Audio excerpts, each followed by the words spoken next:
welcome in Rex Hoggard and Ryan Lavner. I know you were both in that USGA press conference this morning. What more can you tell us about the stories of the day today? Thank you, Cara. That did feel like work. After standing there for about an hour, there was a lot going on in that press conference. It was the annual USGA State of the Game, let's call it. One of the interesting parts that's kind of stood out to me was Mike Whan pointed out sort of the similarities between last year and this year, the deja vu, as he said it. Go back to last year.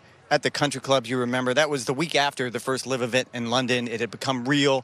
All the conversation leading up to Thursday was all about that. But then he pointed out that once the golf balls went in the air on Thursday, that the conversation turned to golf. He kind of predicted the same thing would happen this year. Do you agree with that?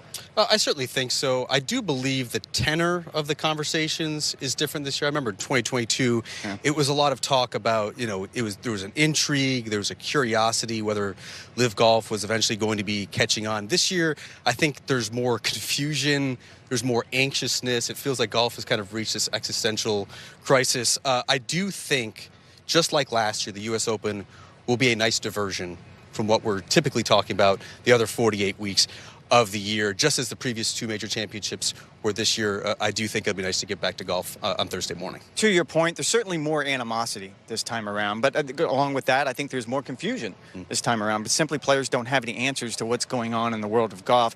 But I do think Mike is right. I do think by the time we get around to playing this golf course, you see it on TV, it's going to be such a special competition. It will take center stage. I truly believe that. As I said, it was a one-hour press conference. What was your main takeaway? I think the drastic difference in how the USGA leadership is now approaching this tournament. And John Bodenhammer mentioned Nick Price in 2018, kind of gathering the group around and saying it is important to players where they win their U.S. Opens. And so to me, the turning point was really 2019 when we returned to Pebble Beach. There was a lot of hand-wringing about what was going to happen that week, a golf course that could be overmatched by the world's best players. 13 under par won that week. And so I think in the past there was a tendency to have this kind of pre-packaged open product, right? And the USGA would kind of enforce and impose their will on a certain venue. I don't feel like that's the case anymore. We're going to these classic golf courses. Let those golf courses shine. I sent you a text 25 minutes into that press conference, and they had not taken a question. That's very different to the last regime. Look, there is a pride that they have in this golf course. John Bodenhammer spoke for 15 minutes about how much he enjoys it. All right, finally, they turn to the distance debate is what Mike Whan wanted to talk to you about. A lot of people are saying that this process is getting rushed. A lot of people feel like they're moving along too quickly. Mike pointed out it's going to be an 8-year process by the time we get to 2026. What are your thoughts?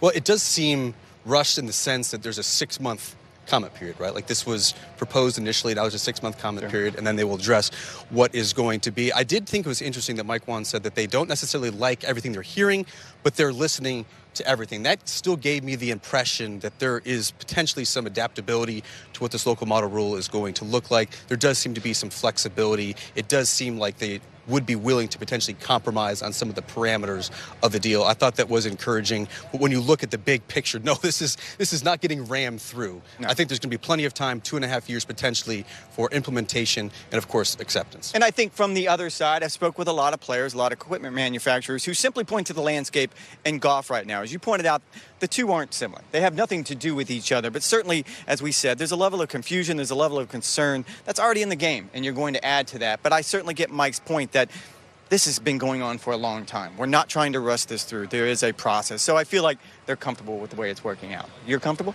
I'm comfortable. I'm always comfortable. You know who else is comfortable? Cara Banks, thank you so much.